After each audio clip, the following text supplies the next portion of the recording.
Hi everybody, this is Candace coming from downtown in a city near you, trying to figure out a place to locate my business. There are a number of things that's happening, and as time goes on, I'll give you some refresher on what I'm experiencing, trying to get out here and open my brick and mortar. Hey y'all, it's me, Candace, the Vintage Diva, coming to you from my junky ass garage, the best place in the house. I am out here today, actually not to talk to you about a vintage find, but to talk to you about this entire process I'm going through with purchasing. Actually, can I say, I'm not even purchasing a business.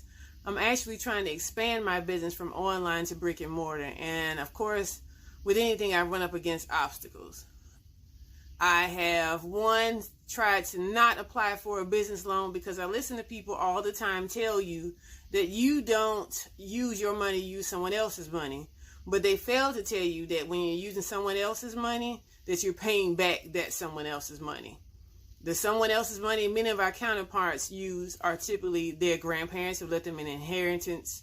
The family has a trust and they have some extra money, or they've actually just put money to the side to save for them later.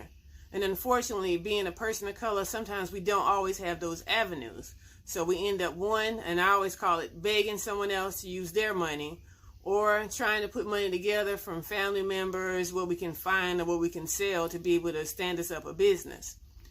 I have decided the latter, not to one, I don't want a loan. I honestly don't. I want to be able to own my business free and clear without having to pay someone back. So what I've decided to do was, one, either take out some money I had in my retirement, which I've been fortunate to have a little extra money in retirement, or I've sold some things. And also, I've applied for some grants. Grants can be a good way of getting funding, but unfortunately, a lot of times, grants have a lot of questions. You'll look and you'll be filling out a lot of paperwork, putting a lot of things together. One, there are probably thousands of people applying for that grant because that grant is money you don't have to pay back. Or you'll find that the paperwork is so tedious that it's hard for you to fill out and get it in by the deadline. And the money that they are granting out to smaller businesses is a fraction of what your working capital cost would be. I've seen grants average from anywhere from $1,000 to $5,000. By the time you fill out a good 10 grants, maybe you'll get closer, but it gets hard. When you go out for the bigger money grants, just to be prepared that there are a lot of people competing against you. So as I work along this journey, trying to get those things done, I have a sigh of relief. I have a little money. I'm going to try to see if I can make it go a long way. One, I've had to change my business model to be able to add other people and vendors to be able to get where I want to go. But in the long run, my thing is getting this dream out. I want to see it to fruition. So this is when the hard work starts. Tomorrow I'll be going to look at some properties, trying to see if I can get someone to at least be able to work with me and do a long-term rental. Hopefully they'll see my potential outside of seeing my race. Who knows? I'm going to be hopeful. I'm going to try to be very regimented with this and make it work. This is like one of my last-ditch efforts to get it done. I've been a serial entrepreneur for years, and I still honestly believe I can get it done.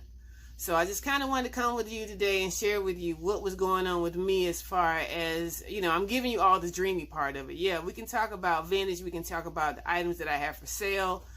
We can actually make it everything look great. And as you see, the lights went out in the background. So that tells you I am not on my P's and Q's. I am still working through this process of learning how to film myself, not how to sit here and blink. I'm looking at the camera, trying to remember to look at the camera and stay focused. All of those things. I know people do these grand productions. I'm not one of them. I don't claim to be, and I'm not even sure if I desire to, because once I become a production, I no longer become myself. So again, bear with me.